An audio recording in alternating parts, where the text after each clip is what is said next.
오늘은 퀴즈로 시작을 하겠습니다. 인생은 땡땡이다. 혹은 인생은 땡땡땡이다. 그 땡땡땡을 한번 채워봐 주세요. 인생은 순례길이다.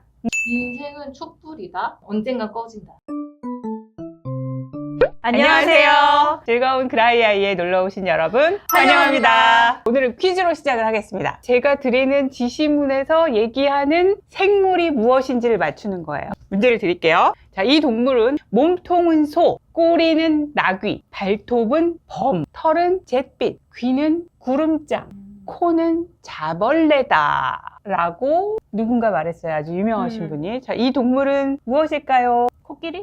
코끼리였습니다. 정답! 이렇게 묘사하신 분이 연암 박지원 선생이. 알고 있었어? 아니 몰랐어. 일단 귀랑 그 털 색깔.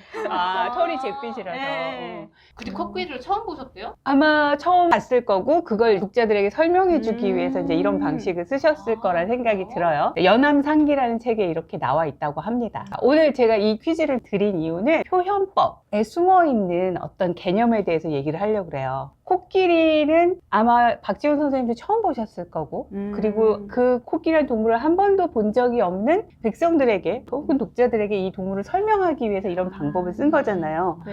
어떤 방법을 썼다고 설명할 수 있을까요? 기존에 알고 있던 것을 토대로 새로운 것을 설명하는 것? 그렇죠. 코끼리라는 거는 전혀 되게 모르는 미지의 낯선 것인데, 그것의 생김새를 설명하기 위해서 이미 알고 있는 것들을 동원하는 거죠. 몸통은 우리가 이미 잘 알고 있는 소와 비슷하고, 꼬리는 나귀의 꼬리와 닮았고, 발톱은 범의 발톱과 닮았고, 이런 식으로 뭔가 낯설고 모르는 것을 설명하기 위해서 익히 아는 것을 데리고 오는 거죠. 그래서 친숙하고 익숙한 것을 이것과 닮았다, 이런 관계를 성립시켜서 이 새로운 것에 대해서 접근시키는 그런 방법이 바로 은유일 수 있다, 이 얘기를 해보려고 합니다. 네, 그러면 두 번째 질문을 드려볼게요. 인생은 땡땡이다, 혹은 인생은 땡땡땡이다. 그 땡땡땡을 한번 채워봐 주세요. 인생은 순례길이다. 너무 힘든 일도 많고 못 견디겠는 것도 많고 이건 즐길 수 있는 수준이 아닌데 라는 게 너무 많아서 그래서 그냥 프레임을 바꿔서 순례길이다 라고 생각하면 많은 것들을 받아들일 수 있을 것 같아서 지금은 이제 순례길이라고 하고 싶어요. 그렇구나. 인생은 소풍이다 라고 네. 말을 하고 싶었으나 네. 그렇게 늘 가슴 설레고 즐거움만 있지는 않기에 요소요소에 많은 분량으로 숨어있는 고난과 역경을 내가 끌어안기 위해서는 인생은 순례길이다 라고 생각하는 것이 유리하겠다, 그렇게 생각하시는 거죠? 맞습니다. 네네. 너무 잘 이해가 쏙쏙 됩니다. 선생님. 인생은 촛불이다. 소가 어떠한 주인을 만나느냐에 따라서 용도가 달라지는 거 하나랑, 그리고 유한성이 있다. 언젠가 꺼진다. 우리가 어떤 환경이나 어떤 운을 만나고에 따라서 화려하게 살기도 하지만 그렇지 않을 수도 있고, 시대에 따라서 귀하게 쓸 때도 있지만 지금은 대비용으로 쓰잖아요. 그쵸. 대비용으로도 잘 안 쓰지. 축하할 때 쓰잖아. 그치. 그런 경우에 따라 다르기 때문에 시대와 우를 만나는 에 따라서 다르듯이 인생도 사실 그렇다라는 생각이 들고, 그렇지만 어쨌든 화려하든 그렇지 않든 유한하다. 초의 용도와 네. 이미지와 쓰임새가 다양하듯이 인생은 누가 그 삶을 사느냐에 따라서 되게 다른 모습을 띠고, 하지만 누가 살든 어쨌거나 끝이 있다, 이런 말씀인 거죠. 그런 의미를 담아서 인생은 촛불이다 라고 은유를 완성해 주셨어요. 은유에 대해서 조금 더 들여다보기 위한 두 번째 질문이었어요. 뭔가 낯선 것을 좀 더 알기 쉽게 친숙한 것으로 연관관계를 형성하는 것이 은유이기도 하지만, 약간 또 다른 측면에서는 우리가 알고 있는 것이긴 하지만 굉장히 복잡다단한 어떤 측면들을 갖고 있는 대상, 혹은 직관적으로 경험하기 어려운 대상들, 추상적인 어떤 대상들, 그런 대상들을 이해하고 설명하고 포착하기 위해서 우리는 은유라는 그런 방식을 쓰기도 한다. 그래서 은유가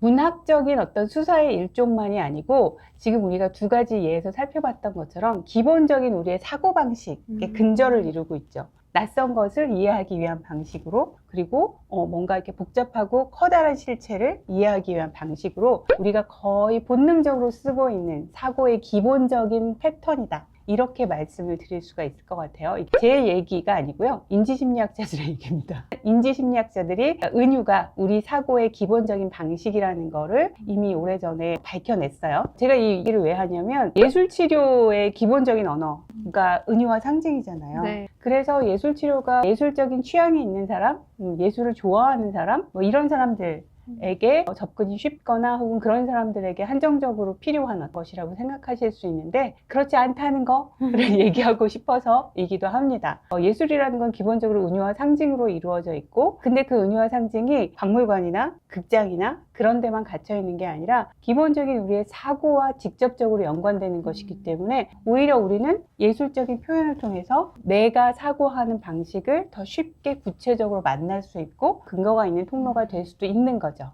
그런 의미에서 은유와 상징이 매우 중요하다. 우리의 그 사고에 있어서 그리고 그 사고 자체를 다루는 예술 치료에서도 중요하다. 이런 말들을 하고 싶어요. 그리고 오늘 또 다르게 얘기하고 싶은 거 하나는 심리 치료에 보면 제일 앞에 누가 있나요? 프로이트. 그렇죠. 프로이트죠. 오늘 은유와 관련해서 제가 얘기하고 싶은 건 전이라는 개념입니다. 트랜스퍼런스라고도 하죠. 정신분석에서는 우리의 과거의 그 억압적인 경험들, 억압된 충동들, 좋지 않은 트라우마들 이런 것들이 다 무의식 속에 가라앉아 있다라고 보잖아요. 근데 그것들이 이제 신경증을 일으킨다. 그러면 그걸 어떻게 대처해야 되느냐라고 했을 때 그게 과거의 것 혹은 무의식의 것에만 머무르지 않고 전이라는 기제를 통해서 지금 여기로 옮겨진다 라고 본 거죠. 내가 과거에 엄마와 별로 좋지 않은 관계였고 어떤 사건이 있었다. 근데 지금 여기서 엄마를 연상시키는 그런 누군가 대상을 만나면 그 사람이 나의 엄마가 아님에도 불구하고 엄마에게 느꼈던 감정인 것들을 고스란히 투사해서 다시 경험하게 된다. 이게 이제 전이의 기본 개념이잖아요. 그래서 이것을 치료의 계기로 삼아서 과거에 억압했던 감정이라든지 뭔가 이런 것들을 의식화해내면 전이 현상도 알아차리게 되고 신경증적인 증상들도 해소가 될 수 있다. 이렇게 본 게 이제 정신분석 기본 골조인데 저는 프로이드가 전이라고 말했지만 사실 이것의 기본 속성은 은유와 매우 유사하다라고 생각이 들거든요. 서로 다른 그러나 닮은 어떤 것들을 동일하다고 놓는 거죠. 엄마가 아니지만 과거의 나의 엄마로 등치시키는 거니까 이런 현상이 나타나는 것도 이미 우리가 은유적인 사고를 기본적으로 깔고 있기 때문에 이런 현상이 나타난다 라고 볼 수 있을 거고 그래서 증상 자체도 은유적으로 발현이 되고 그것에 대한 개입 자체도 지금 여기서 나타나는 것을 해결함으로써 과거까지 소급해서 무의식에 억압된 컴플렉스들을 완화할 수 있다라고 보는 것도 은유라는 관계 속에서 가능한 거라고 생각이 들어요. 그래서 저는 프로이트가 심리치료, 무의식의 개념을 말을 하면서 굉장히 큰 업적을 성취했다라고 평가를 하는데 예술치료적인 관점에서는 은유가 어떤 식으로 작동하는지 그것의 역할을 굉장히 잘 포착해주고 설명해준 사람으로서 의미 있을 수 있다라는 생각을 하게 됩니다. 프로이드 같은 경우는 질병 자체도 은유로서 보죠. 그 유명한 안나오의 사례를 보면 그렇잖아요. 안나오라는 젊은 여자 환자가 있었는데 그 사람의 문제는 신경성 기침 그리고 하지마비 이런 증상들을 겪었는데 신체적으로 아무 문제가 없었고 그래서 최면을 걸어서 소리를 들어보니 병든 아버지를 꽤 오랫동안 간병을 한 경험이 있었고 근데 아버지 간병하다 보면 너무 힘들잖아요. 그렇죠. 힘든데 근처에서 왈츠 음악이 들린 거야. 얼마나 춤추고 싶어 나가서 놀고 싶고 그래요. 20대 젊은 처자였으니까 그래.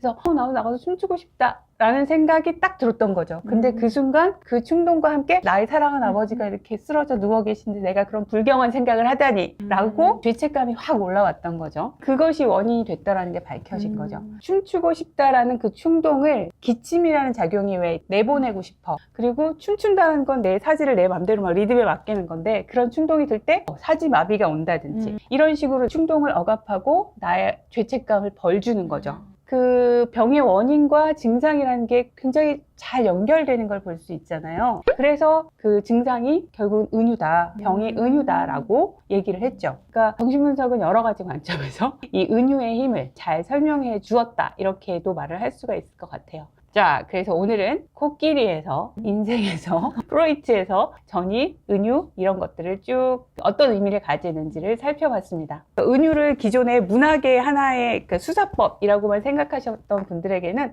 은유가 이런 의미가 있다고? 이렇게 새롭게 생각하는 계기가 되시길 바랍니다. 자, 그래서 오늘 영상은 여기까지 촬영하도록 할게요. 우리는 모두 즐거운 그라이!